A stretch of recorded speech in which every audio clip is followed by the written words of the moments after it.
जय हिंद दोस्तों, आपका होस्ट तो मैं शिव कुमार फिर आपकी सेवा में हाजिर। दोस्तों ऐसे क्वेश्चन लेके आया हूँ, फिर तड़कते धड़कते क्वेश्चन शायद ही आपको कहीं पर मिले दोस्तों। तो पेटी पैक होकर एक कॉपी पेन लेकर बैठ जाएं और नोट्स करना प्रारंभ करें। टॉप 20 क्वेश्चन लिख लें और अपना एनालिसिस खुद करें दोस्तों। आप मेरे ऑप्शन बताने से पहले आप आंसर खुद लगाएं दोस्तों, ठीक है। आज मौसम अच्छा है, सुहाना मौसम है, उसका फायदा उठाएं दोस्तों। तो बात करें, अगर अच्छे लगे तो लाइक करें, शेयर करें, अपने दोस्तों को भेजें दोस्तों। ऐसे क्वेश्चन नहीं मिलेंगे आगामी आने वाले परीक्षाओं में, यही क्वेश्चन पूछे जाने वाले हैं दोस्तों, ठीक है। तो स्टार पहला क्वेश्चन जो हमारा कह रहा है दोस्तों, पहला क्वेश्चन कह रहा है दोस्तों, अगर स्लाइड अच्छी लग रही हो तो लाइक करें, शेयर करें, अपने दोस्तों को भेजें दोस्तों। जो हमारा पहला ऑप्शन कह रहा है, मछलियों के दिल में एक कच्छ होता है, सिंगल होता है, 3 होता है, 4 होता है, 2 होता है। क्या बोला? आई रिपीट क्वेश्चन, मछलियों के दिल में एक कच्छीय होता है, कौन सा होता है? सिंगल होता है, 3 होता है, 4 होता है, 2 होता है। तो इसके बारे में सभी लोग जानते हैं, तो इसके बारे में हमें ज़्यादा बताने की जरूरत है। इसके बारे में आंसर है जो हमारा 2 कच्छी होता था।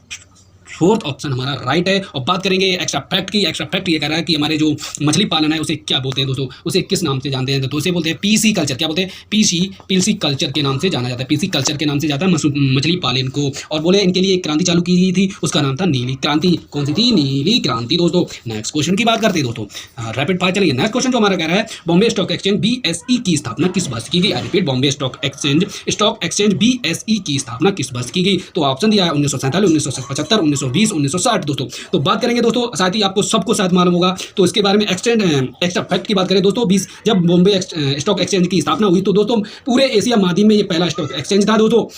याद रखना, पहला स्टॉक एक्सचेंज पूरे एशिया में कौन सा था? तो बॉम्बे स्टॉक एक्सचेंज था। और बात करें बॉम्बे स्टॉक एक्सचेंज का पुराना नाम, तो इसे लिख लेना, आगामी आने वाली परीक्षाओं में यही पूछा जाएगा दोस्तों। और अपने पास कॉपी पेन साथ में रखें, इसे नोट करना प्रारंभ करें। The native share and stock broker association. तो बात करें क्या है? I repeat, the native share and stock broker association दोस्तों। और बात करें जो इसके समरूप सेंसेक्स में दोस्तों जो कुल कितनी कंपनियां, तो 30 कंपनियां भाग लेती हैं। वैसे निफ्टी की बात करें, निफ्टी भी दोस्तों नेशनल स्टॉक एक्सचेंज है, जो भारत का एक प्रमुख स्टॉक एक्सचेंज है। तो इसकी ऑप्शन की बात करें, बॉम्बे स्टॉक एक्सचेंज की स्थापना कब हुई? तो 1875 में हुई दोस्तों। इस ऑप्शन का राइट ऑप्शन यही रहेगा। नेक्स्ट क्वेश्चन की बात करें, रैपिड फायर चलेंगे दोस्तों। आपको मालूम होगा ये ऐसे क्वेश्चन शायद ही कोई लेके आए, ये करंट के इशू है, पूरे मिले हुए हैं। आजकल जो पेपर होते हैं उसमें करंट इशू ही पूछा जाता है ज्यादातर। सुभाष चंद्र बोस द्वारा 1939 में शुरू की गई पार्टी का नाम क्या था? आई रिपीट, सुभाष चंद्र बोस द्वारा जो 1969 में शुरू की गई पार्टी का नाम क्या था? तो ऑप्शन दिया है भारतीय कम्युनिस्ट पार्टी, दूसरा option all India forward block, और तीसरा ऑप्शन आजाद हिंद फौज, और चौथा ऑप्शन है सोशलिस्ट पार्टी ऑफ इंडिया दोस्तों।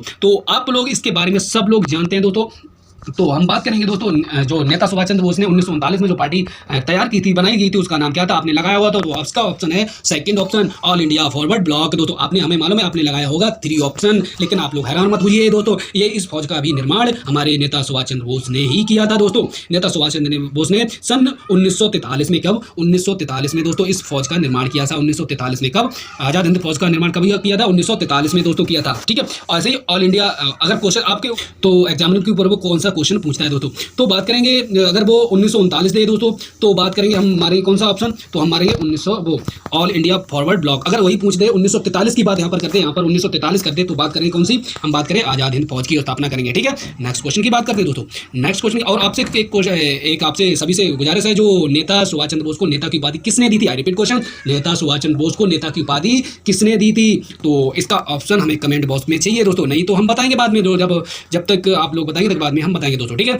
नेक्स्ट क्वेश्चन की बात करें दोस्तों, चंद्रमा पर किस वस्तु का वजन धरती पर वस्तु के वजन का होता है? अब आई रिपीट क्वेश्चन, चंद्रमा पर किसी वस्तु का वजन धरती पर वस्तु के वजन का होता है। तो दोस्तों पहला ऑप्शन दिया है 1/2, दूसरा ऑप्शन दिया है 1/3, तीसरा ऑप्शन दिया है 1/4, और जो 1/5, और चौथा ऑप्शन है 1/6 दोस्तों। तो इसका ऑप्शन आपने लगाया होगा, तो हम बता दें दोस्तों, इसका डायरेक्ट क्वेश्चन ये पूछा जाता है कि जब अगर ऐसे ही जैसे कि बात करें 1/6 होता है दोस्तों। अब बात करें कि 6 का मतलब क्या होता है दोस्तों। तो बात करें दोस्तों, जो 1/6 होता है ना, जैसे कि पृथ्वी पर किसी व्यक्ति का वजन 60 किलो है, आपको बता दें, यदि किसी पेन उठा लें दोस्तों, यदि पृथ्वी पर किसी व्यक्ति का वजन 60 किलो है, तो वह व्यक्ति अगर चंद्रमा पर जाएगा, उसका वजन कितना हो जाएगा? बता दें आपको दोस्तों, तो उसका वजन हो जाएगा दोस्तों 60 × 1/6, मतलब ये तो आपको कैलकुलेशन करना होगा। तो बात करें कितना होगा, तो 10 किलो हो जाएगा दोस्तों वजन। ऊपर जाकर कितना हो जाएगा?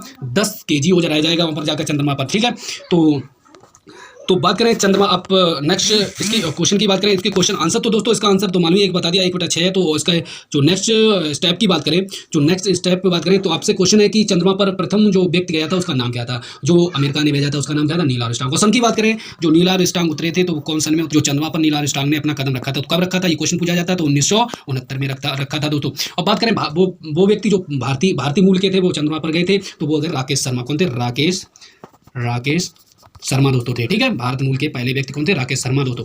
नेक्स्ट क्वेश्चन की बात करें, राम सेतु निम्नलिखित में से किस में स्थित है, तो पहला ऑप्शन दिया है जिब्राल्टर खाड़ी में, दूसरा ऑप्शन बेरिंग्स स्ट्रेट में, तीसरा ऑप्शन पाक जल डबरूमध्य में, और चौथा ऑप्शन कोई नहीं। तो दोस्तों बात करेंगे जिब्राल्टर की खाड़ी में, इसके बारे में डायरेक्ट पूछा जाता है, जिब्राल्टर की खाड़ी को कौन सागर को किस सागर से जोड़ता है, तो आपको आज के बाद भूलना नहीं है दोस्तों, ये नोटिस करके अपने कॉपी में पेटी पैक करके बांध लेना, तो लिख लें। तो जिब्राल्टर की खाड़ी की बात करें, जो जिब्राल्टर की खाड़ी है दोस्तों अटलांटिक ओशियन और भूमध्य सागर को जोड़ता है दोस्तों। आई रिपीट, जिब्राल्टर की जो हमारा जिब्राल्टर की खाड़ी है ना, तो वो क्या करती है, जो अटलांटिक है उसे भूमध्य सागर से जोड़ता है। वैसे ही बात करें बेरिंग स्टेट की बात करें, बेरिंग स्टेट में क्या होता है, यूएसए और रसिया को जोड़ता है दोस्तों। अब आपके दिमाग में एक क्वेश्चन होगा, कैसा होगा हम बता दें, आपके दिमाग में ऐसा होगा कि हम जब नक्शा देखते हैं दोस्तों, तो हमारी अमेरिका इधर है और रसिया इधर रही हमारी दोस्तों, तब इनका क्या संपर्क है दोस्तों।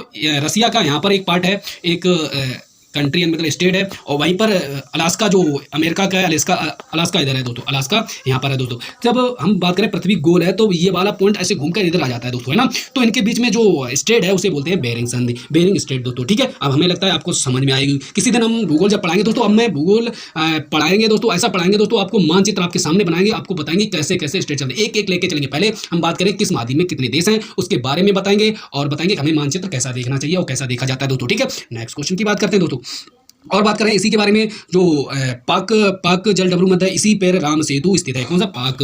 तो ये दोस्तों सीधा पूछा जाता है कि श्रीलंका और भारत के बीच में कौन सा जल डबरूमध्य है, तो सीधा लगाएंगे पाक जल डबरूमध्य। इसी के अनुसार मन्नार की खाड़ी से भी अलग होता है भारत। दो ऑप्शन हो आएंगे कि मन्नार की खाड़ी और पाक जल डबरूमध्य दोनों ही भारत और श्रीलंका के बीच स्थित है दोस्तों। नेक्स्ट क्वेश्चन की बात करें दोस्तों, नेक्स्ट क्वेश्चन की बात करें, निम्नलिखित में से कौन जल विद्युत स्टेशन उत्तर प्रदेश में स्थित है, तो इसकी ऑप्शन के बारे में आप लोग बताइए। सीधा हम बात करते हैं हीराकुंड बांध की।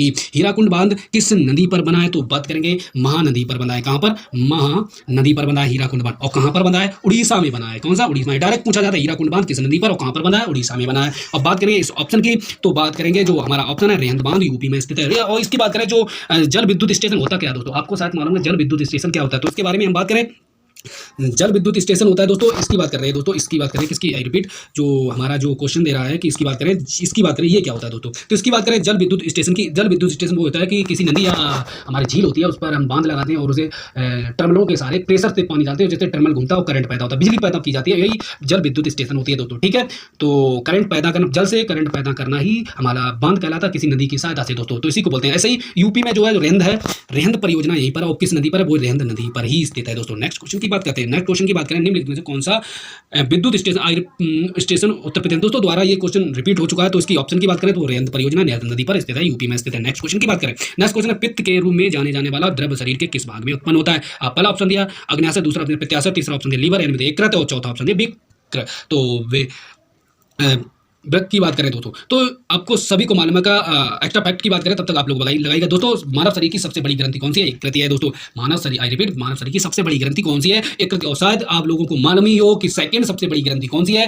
तो नोट कर लें। सेकंड सबसे बड़ी ग्रंथि हम बोलते हैं अग्न्याशय को बोलते हैं। ठीक है, जो सेकंड सबसे बड़ी ग्रंथि कौन सी होती है, अग्न्याशय। और पहली कौन सी होती है, यकृत होती है। यकृत पहली है, ये पहली है, और ये सेकंड दूसरी है दोस्तों। ये पहली है, ये दूसरी है। और बात करें जो सबसे छोटी ग्रंथि है वो कौन सी है, पिट्यूटरी ग्रंथि है। सबसे छोटी, मानव शरीर की सबसे छोटी ग्रंथि कौन सी है, पिट्यूटरी है, जो मानव शरीर के मस्तिष्क में पाई जाती है। नेक्स्ट क्वेश्चन की बात करते हैं दोस्तों, इसकी बात करें जो पित्त के रूप में जाने जाने वाला द्रव कौन सा है, तो इसकी ऑप्शन की बात करें यकृत में उत्पन्न होता है दोस्तों।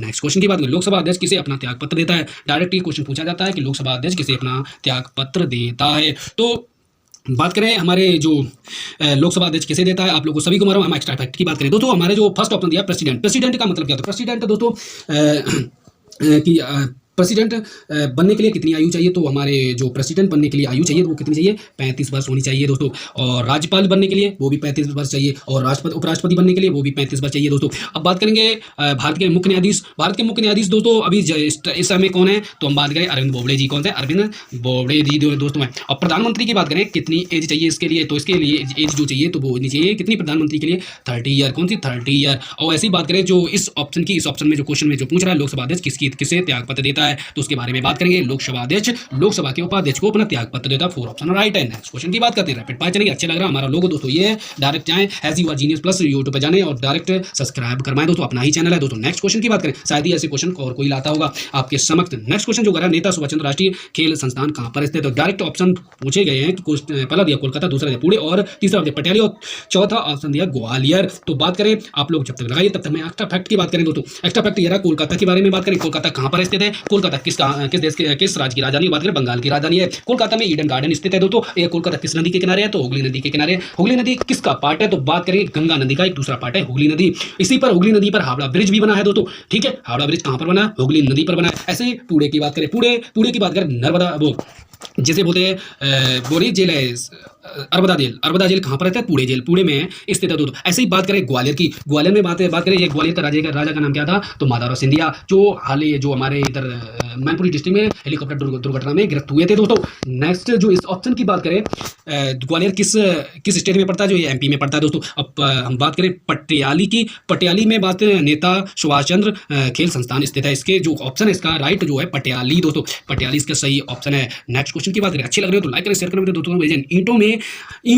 इनो में अधिकतम कौन सी गैस पाई जाती है? इनो तो आप सभी लोग जानते हैं, गर्मियों में जब हमारा पेट खराब हो जाता है तो इनो का प्रयोग करते हैं दोस्तों। तो पहला ऑप्शन दिया है सोडियम बाइकार्बोनेट, दूसरा ऑप्शन दिया सोडियम कार्बोनेट, तीसरा ऑप्शन कार्बन डाइऑक्साइड और चौथा ऑप्शन जो दिया है नाइट्रोजन दोस्तों। तब तक आप लोग बताइए, तब तक मैं एक्स्ट्रा फैक्ट की बात करें। अब सीधे बात पूछा जाएगा, सोडियम बाइकार्बोनेट का सूत्र क्या होता है? तो सोडियम बाइकार्बोनेट की सूत्र की बात करें तो सीधा आप लगाएंगे NaHCO3। क्या लगाएंगे? CO3 लगाएंगे। इसका ऑप्शन जो सोडियम बाइक इसकी बात करें तो ये लगेगा। और इसके बात करें इसका सूत्र क्या, रासायनिक सूत्र इसका होता है NaCO3 दोस्तों होता है इसका। ठीक है, सोडियम कार्बोनेट का होता है NaCO3। और बात करें सोडियम कार्बन डाइऑक्साइड की तो सभी को मालूम CO2 होता है दोस्तों। और नाइट्रोजन की बात करें N2 होता है दोस्तों। नेक्स्ट और इसके ऑप्शन की बात करें, इसका ऑप्शन जो इनो में गैस पाई जाती है अधिकतम प्रचुर मात्रा में कौन पाई जाती है? सोडियम बाइकार्बोनेट पाई जाती है। नेक्स्ट क्वेश्चन की बात करें, श्रीनगर निम्नलिखित में किस नदी के किनारे स्थित है दोस्तों? श्रीनगर जो ऑप्शन दिया है सिंधु, दूसरा ऑप्शन चिनाब, तीसरा ऑप्शन रावी और चौथा ऑप्शन दिया झेलम दोस्तों। तो बात करेंगे श्रीनगर की बाद में बात करेंगे। पहले हम एक्स्ट्रा फैक्ट के बारे में बात करेंगे, सिंधु नदी के बारे में आप लोग बताइएगा, तब तक मैं कुछ और आपको पोंग बांध की बात करें, ये पूछा जाता है पोंग बांध कहाँ पर है? पोंग बांध की बात करें तो ब्यास नदी पर स्थित है। कहाँ पर है? ब्यास नदी पर स्थित है। ऐसी सलल परियोजना और दुलस्ती परियोजना बहुत ही इंपॉर्टेंट है, याद रखना दोस्तों। कौन सी? सलल परियोजना दुलस्ती परियोजना किस नदी पर स्थित है? वो कहाँ पर है? चिनाब नदी पर स्थित है। और बात करें इस क्वेश्चन की जो आंसर है हमारा वो कौन सा है? तो आपको सभी को मालूम होगा, जो हमारे श्रीनगर स्थित है वो झेलम नदी के किनारे स्थित है। टेंशन मत लीजिए दोस्तों, एक को हम नदियां रटा देंगे, आपको ज्योग्राफी में कोई दिक्कत नहीं होगी दोस्तों। आज मौसम सुहाना है इसलिए हम क्वेश्चन लिख के बैठ गए। ये क्वेश्चन बहुत ही अच्छे हैं दोस्तों। इसकी जो ऑप्शन है हमारा जो हमारी झेलम श्रीनगर है किस नदी के किनारे? झेलम नदी के किनारे स्थित है। नेक्स्ट क्वेश्चन की बात करते हैं। नेक्स्ट क्वेश्चन कह रहा है दोस्तों, निम्नलिखित में से कौन सा सम्मिलित नहीं है? पहला दिया है कोट्टम आंध्र प्रदेश, आपको मालूम हुआ सही है गलत है। दूसरा ऑप्शन दिया कृष्णपट्टनम केरला और तीसरा ऑप्शन दिया विदेशिया उड़ीसा और रसीला गुजरात दोस्तों। तो आपने लगाया होगा, आपको हम बता दें दोस्तों, पहला ऑप्शन राइट दिया है कि कोट्टम जो है आंध्र प्रदेश में आंध्र प्रदेश से सम्मिलित है। और ऐसे ही बात करें कृष्णावतारम तो ये भी हमारा केरला से ही निर्मित है। और बात करें रशीला, ये गुजरात ही निर्मित है। और बात करेंगे हम इसकी ऑप्शन की जो हमारा दिया है विदेशिया उड़ीसा, ये गलत है ऑप्शन। तो बात करेंगे फिर इसका राइट क्या होना चाहिए? तो यही ऑप्शन हमारा राइट है, क्योंकि विदेशिया उड़ीसा से संबंधित नहीं है। तो फिर कौन उड़ीसा? हमारे उड़ीसा। तो बात करें उड़ीसा से तो वो है फामूश। ठीक है, तो नेक्स्ट क्वेश्चन की बात करें, इसके जो ऑप्शन है इसका ये सही है, ये सम्मिलित नहीं है दोस्तों। नेक्स्ट क्वेश्चन की बात करें, नेक्स्ट क्वेश्चन फीफा अंडर-17 महिला कप भारत में कब होगा दोस्तों? ये करंट का इशू है। जो आगामी जो हमारा अंडर-17 कप होने वाला है, फीफा कप, वो किस कब होने वाला है? जो होने वाला है हमारे भारत में वो है, हमारा ऑप्शन दिया है 2021 दोस्तों, मतलब 2021 में भारत इसकी मेजबानी करेगा। डायरेक्ट ये क्वेश्चन पूछे जाने वाला आगामी परीक्षा में। नेक्स्ट क्वेश्चन की बात करें, नेक्स्ट क्वेश्चन को कह रहा है नई डिजिटल मुद्रा डीसी और ईपी द्वारा शुरू की गई। डीसी और ईपी द्वारा शुरू की, पहला ऑप्शन दिया इंडिया, दूसरा श्रीलंका, भूटान और चाइना। तो भूटान भूटान। अब बात करेंगे एक्स्ट्रा फैक्ट की, अब तक आप लोग बताइए, करंट का इशू है, डायरेक्ट आप बता सकते हैं। भूटान की बात करें, भूटान की आप लोग कॉपी हो तो नोट करना प्रारंभ करें। भूटान की राजधानी थिम्पू है, इसकी करेंसी को बोला जाता है नागुल ट्रम्प। आई रिपीट, इसकी करेंसी को बोला था नागुल ट्रम्प। और संसद को बोला जाता है तसांगुडू। क्या बोला था? तसांगुडू। और राष्ट्रीय खेल कहाँ का है इसका भूटान का राष्ट्रीय खेल क्या है? वो है तीरंदाजी। इसी प्रकार श्रीलंका की बात करें, श्रीलंका में देखना दोस्तों, श्रीलंका जो कोलंबो भी बोला जाता है इसकी नेक्स्ट राजधानी को। और बोले इसका राष्ट्रीय खेल की बात करें तो वॉलीबॉल बोला जाता है, जिसमें 6 खिलाड़ी। और ये पूछा जाता है कि वॉलीबॉल में कितने खिलाड़ी होते हैं? वो 6 खिलाड़ी होते हैं दोस्तों, ठीक है, याद रखना। इंडिया के बारे में हमें कुछ ज़्यादा बताना नहीं है, तो आप लोगों को शायद ही मालूम होगा। तो बात करें इंडिया की, इंडिया के जो प्रेसिडेंट है इस प्रेजेंट टाइम पर, प्रेसिडेंट है वो कौन? रामनाथ कोविंद जी हैं, प्रधानमंत्री हैं हमारे नरेंद्र मोदी जी। और हमारे प्रेजेंट टाइम पर इंडिया में टोटल स्टेट है, जो स्टेट की बात करें तो 28 है। और यूटी कितनी है? तो 8 है दोस्तों, याद रखना। यूटी कितनी है, यानी फिर केंद्र शासित राज्य कितने? 8 है। और हमारे जो राज्य हैं वो 28 हैं दोस्तों, ये याद करने वाले पॉइंट हैं। और बात करें जो इंडिया सबसे ज़्यादा सीमा किस देश से मिलाता है दोस्तों, इस ऑप्शन की बात करें, जो मुद्रा इन्होंने इशू की चालू की, सॉरी, इस मुद्रा को जो DCOEP की मुद्रा जिसने लागू की है वो कौन सा देश है? वो चाइना दोस्तों है, ठीक है, चाइना, जिसने कोरोना वायरस का जन्मदाता जिसे माना जाता है। और कई देश इसकी थू कर रहे हैं दोस्तों। क्वेश्चन की बात करते हैं, नेक्स्ट क्वेश्चन की बात करते हैं, किस देश ने गन्ने के रस को राष्ट्रीय पेय घोषित किया है दोस्तों? तो पहला ऑप्शन दिया अफगानिस्तान, दूसरा ऑप्शन पाकिस्तान, तीसरा ऑप्शन दिया भारत और चौथा ऑप्शन है ब्राजील। तो दोस्तों आप लोग जब तक बताइए तब तक मैं एक्स्ट्रा फैक्ट की बात करते हैं दोस्तों। तो पहले हम बात करेंगे किसकी? अफगानिस्तान की। तो आपके पास नोटबुक हो तो लिखना प्रारंभ करें। अफगानिस्तान की राजधानी है काबुल, ठीक है, क्या बोलते हैं? काबुल इसकी राजधानी है अफगानिस्तान की दोस्तों। ब्राजील की बात करें, ब्राजील की बात करें तो ब्राजीलिया, क्या बोलते हैं? ब्राजील की राजधानी ब्राजीलिया। और सैंटोस इसकी मुद्रा दोस्तों, क्या बोलते हैं? करेंसी का नाम क्या है? सैंटोस। और ब्राजीलिया इसकी राजधानी है दोस्तों। अब बात करें पाकिस्तान की, तो पाकिस्तान के बारे में आपको शायद ही सभी को मालूम होगा दोस्तों। पाकिस्तान का इस्लामाबाद, इसकी राजधानी कहाँ पर है? इस्लामाबाद। और प्रेजेंट टाइम पे इसके प्रेसिडेंट कौन से हैं? इमरान खान है दोस्तों, जो क्रिकेटर हैं, ठीक है। तो इंडिया के बारे में अभी आपको डिटेल बताई थी। तो इसके ऑप्शन की बात करेंगे कि किस देश ने गन्ने के रस को राष्ट्रीय पेयजल घोषित किया है? तो बात करेंगे सीधे सीधे कौन से? पाकिस्तान ने। इंडिया तो कर ही नहीं सकता कि इंडिया पैदा करता है, लेकिन इतना करता नहीं, ठीक है। तो बात करें किसने किया? पाकिस्तान ने गन्ने के रस को पेयजल के रूप में घोषित किया है। ये करंट का इशू है दोस्तों। नेक्स्ट क्वेश्चन की बात करें, विश्व की सबसे बड़ी झील कौन सी है दोस्तों? ऑप्शन आपके समक्ष है, ये बहुत ही इंपॉर्टेंट है, डायरेक्ट पूछा जाता है विश्व की सबसे बड़ी झील कौन सी है और सबसे खारी झील कौन सी है और सबसे छोटी झील की है। आज इस ऑप्शन में आपको सब कुछ मालूम पड़ जाएगा। विश्व की सबसे बड़ी झील कौन सी है? तो दोस्तों इसमें ऑप्शन दिया है कैस्पियन सागर, दूसरा ऑप्शन दिया सुपीरियर झील, तीसरा ऑप्शन टिटका झील और टिटिकाका झील और चौथा ऑप्शन दिया बैकाल झील दोस्तों। तो इसकी पहले आपको घोषित कर दें दोस्तों, शायद ही आपको मालूम, हमें मालूम है, आपको मालूम होगा, लेकिन आपको घोषित कर देते हैं दोस्तों। इसका जो ऑप्शन सही है वो कैस्पियन सागर है। क्या है? कैस्पियन सागर है दोस्तों। कैस्पियन सागर इसका सही है। विश्व की सबसे बड़ी झील कौन सी है? कैस्पियन सागर है दोस्तों। अब आपको एक्स्ट्रा फैक्ट के बारे में बात करते हैं दोस्तों। तो बात कभी आपसे यदि ये पूछा जाए सबसे बड़ी खारे पानी की झील, क्या बोल रहे हैं?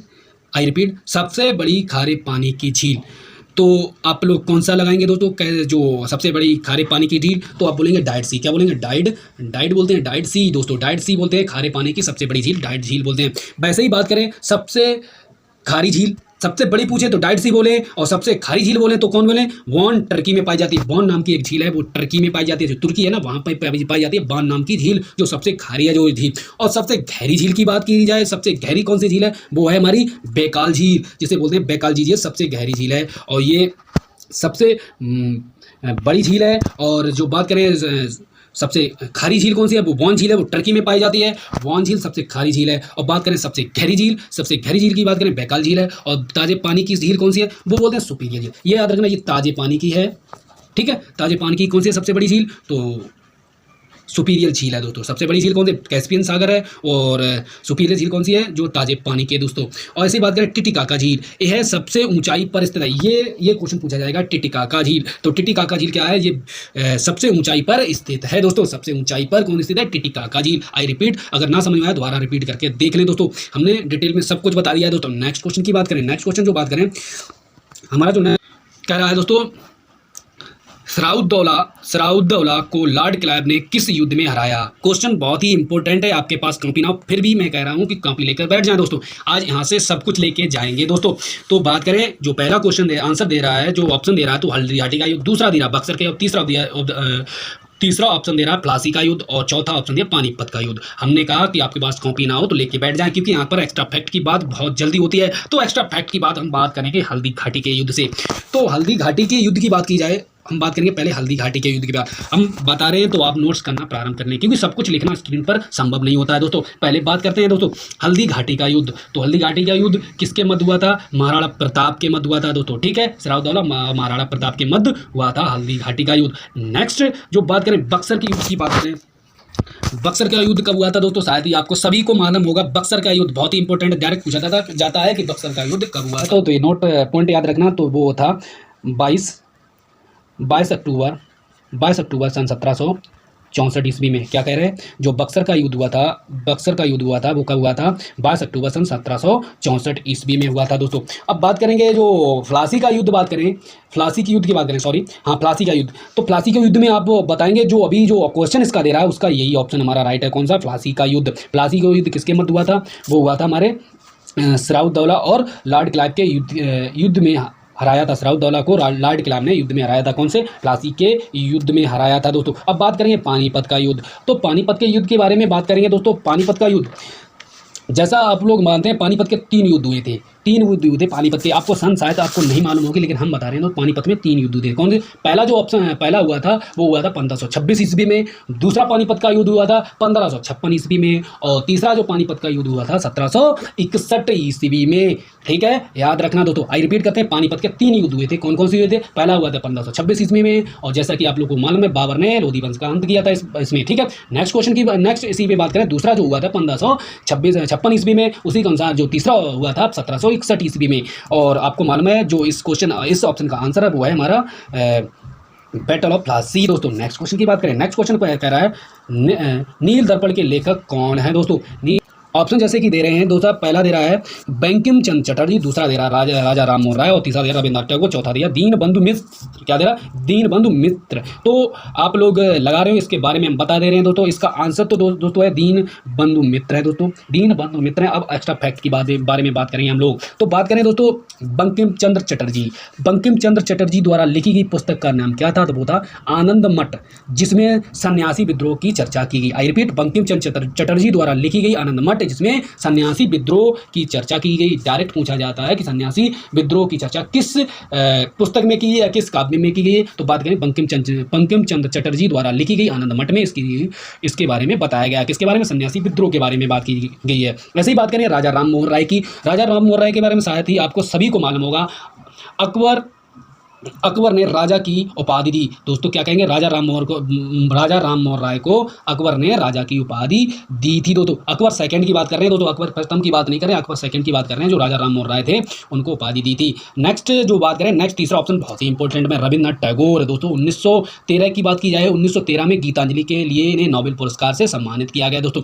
अब बात करें, इन्हें गुरुदेव के नाम से भी जाना जाता है। इसके ऑप्शन की बात करें, जो क्वेश्चन हमें दिया था उसका ऑप्शन तो हमारा दिया है दीनबंधु, तो इसका ऑप्शन तो दीनबंधु मित्र ही रहेगा। नेक्स्ट क्वेश्चन की बात करें, राष्ट्रीय चावल अनुसंधान कहां पर स्थित है? पहला ऑप्शन दिया है दोस्तों थाईलैंड, दूसरा ऑप्शन दिया है मलेशिया, तीसरा ऑप्शन फिलीपींस, और चौथा ऑप्शन है इंडोनेशिया। अंतर्राष्ट्रीय चावल अनुसंधान। अब बात करें दोस्तों इसके ऑप्शन की, आप लोग जानते होंगे लेकिन हम बता देते हैं। इसका ऑप्शन जो है हमारा राइट है फिलीपींस। कहां पर? चावल जो हमारा जो चावल अनुसंधान है, अंतर्राष्ट्रीय अनुसंधान है, वो कहाँ पर है? वो हमारा है फिलीपींस। अगर यहीं पर भारत की बात आ जाती तो वो होता कटक में दोस्तों। ठीक है, फिलीपींस में स्थित है चावल का राष्ट्रीय अंतर्राष्ट्रीय अनुसंधान। चावल का कहाँ पर है? फिलीपींस में स्थित है। ऐसी बात करें मलेशिया की दोस्तों, जैसा कि आप लोगों को मालूम होगा मलेशिया की राजधानी कहाँ पर है? कुआलालंपुर। कहाँ पर है? कुआलालंपुर। और जो तो यहाँ पर कुआलालंपुर मलेशिया की राजधानी है। और यहाँ पर जो खेल है, राष्ट्रीय खेल कौन सा है? तो राष्ट्रीय खेल के बारे में बैडमिंटन यहाँ का राष्ट्रीय खेल है। अब बात करेंगे हम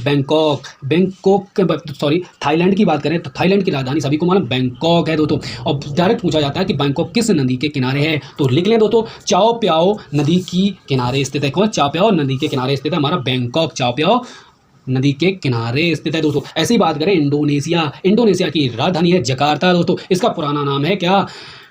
बटालिया दोस्तों। ठीक है, तो नेक्स्ट क्वेश्चन की बात करें दोस्तों। नेक्स्ट क्वेश्चन जो दे रहा है, अब ये बहुत ही 200 रुपए के नोट पर निम्नलिखित में से किसका चित्र बना होता है? नेक्स्ट क्वेश्चन जो हमारा क्वेश्चन कह रहा है कि 200 के नोट पर किसका चित्र बना होता है, तो बात करेंगे। पहला दिया है पहला ऑप्शन दिया है स्वर्ण मंदिर कोणार्क का, दूसरा ऑप्शन दिया है रथ के साथ हम्पी का, चौथा है रानी की वाव का जो गुजरात में है। वैसे ही बात करेंगे रसाती के स्तूप के जो मध्य प्रदेश में स्थित है दोस्तों। तो बात करें जो 200 के नोट पर आपके पास नोट है तो निकालना प्रारंभ करें, धीरे धीरे गिनना प्रारंभ करें, सबके बारे में हम डिटेल में बात करेंगे दोस्तों। तो बात करें दोस्तों 200 के नोट में उस पर किसका चिन्ह होता है, तो बात करें तो हम सीधे सीधे बात करेंगे दोस्तों।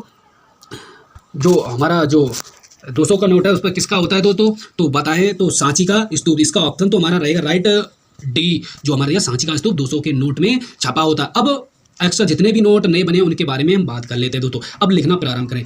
10 के नोट में कोणार्क का सूर्य मंदिर स्थित है। याद रखना कोणार्क का सूर्य मंदिर कहाँ पर स्थित है, 10 के नोट में स्थित है दोस्तों। नेक्स्ट स्टेप की बात करें जो कोणार्क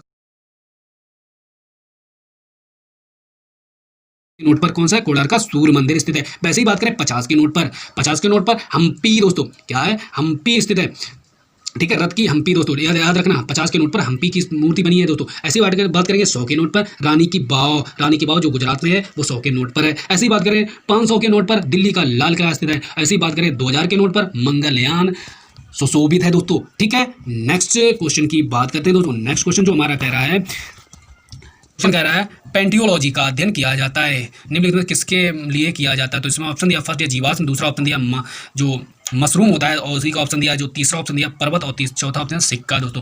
तो दोस्तों जो पेंटियोलॉजी है उसके बारे में बात करेंगे तो इसका आंसर तो दोस्तों है जीवाश्म दोस्तों। ठीक है, जीवाश्म। और जीवाश्म में क्या क्या आते हैं जी आपको मालूम है, जैसे कि बोलते हैं फॉसिल्स है ना, फॉसिल्स में प्लांट भी आता है और एनिमल भी आता है दोस्तों, एनिमल और प्लांट दोनों आते हैं दोस्तों। ऐसे ही बात करेंगे सिक्के के अध्ययन को क्या कहते हैं दोस्तों, तो इसके बारे में बात करेंगे। सिक्के के अध्ययन के क्या कहते हैं दोस्तों, न्यूमिस्मेटिक क्या बोलते हैं, न्यूमिस्मेटिक बोलते हैं दोस्तों। ठीक है, ये याद रखना, ये नोट पॉइंट पे रखना दोस्तों। आपसे क्वेश्चन है दोस्तों जो पर्वतों के अध्ययन को क्या बोलते हैं, तो इसे कमेंट बॉक्स में लिख दीजिएगा दोस्तों। नेक्स्ट जो क्वेश्चन कह रहा है पोलियो का नैमित्तिक जीव है, मतलब पोलियो जो विकसित करता है वो कौन सा जीव है, जीवाणु है, विषाणु है, कवक है, कृमिक है। तो दोस्तों जो ऑप्शन इसका राइट है वो हमारा है वायरस। तो पोलियो किसके कारण होता है, जीवाणु विषाणु के कारण होता है। एक्स्ट्रा फैक्ट की बात करें, विषाणु का जो पोलियो का पूरा नाम क्या है दोस्तों, जिसका नाम है पोलियो माइलेटिज। क्या है, पोलियो माइलेटिज। इस विषाणु का नाम क्या, पोलियो माइलेटिज है। और बात करेंगे जो हमारा जो की बात करें दोस्तों जीवाणु द्वारा कौन सा रोग होता है, जैसे कि टीबी है, टाइफाइड है, जीवाणु द्वारा होता है। वैसे ही हम कवक के बारे में बात करें, कवक के बारे में वो गंजापन होता है, खुजली होता है, सभी कवक के बारे में कवक से होते हैं दोस्तों।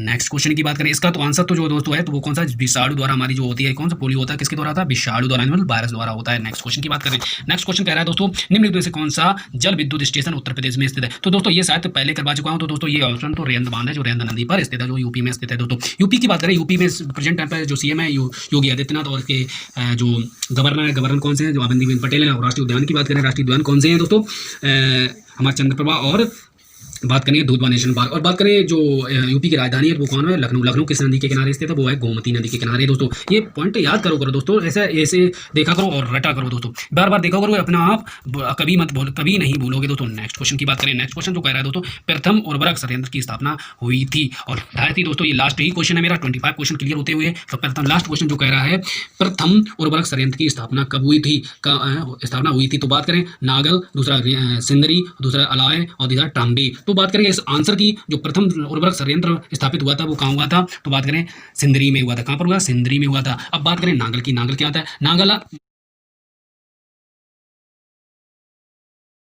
जो सतलज नदी पर बना है। वैसे ही बात करेंगे अलवायस, क्या बोला, अलबाई की बात करें जो केरला में स्थित है। ऐसी बात करें ट्राम्बे की जो महाराष्ट्र में स्थित है। दोस्तों अगर ये टॉप 25 क्वेश्चन अच्छे लगे हो तो लाइक करें, शेयर करें अपने दोस्तों को, शायद ही ऐसे क्वेश्चन बनाता हो दोस्तों, और लोगों ये हमारा इसे सब्सक्राइब करवाएं, क्योंकि नेक्स्ट अब मैं दोस्तों धीरे धीरे सब कुछ आपके समक्ष पेश करूंगा, धीरे धीरे सब कुछ ज्योग्राफी में बिल्कुल मानचित्र से समझाऊंगा दोस्तों। आपको समझना है, मात्र पढ़ना नहीं है, समझना है, समझने ही से सब कुछ होता। रटते तो जिंदगी भर रहे हम, क्या हुआ, कुछ नतीजा हुआ। जैन दोस्तों अगर अच्छा लगा हो तो लाइक करें, शेयर करें अपने दोस्तों को भेजें। जय हिंद दोस्तों।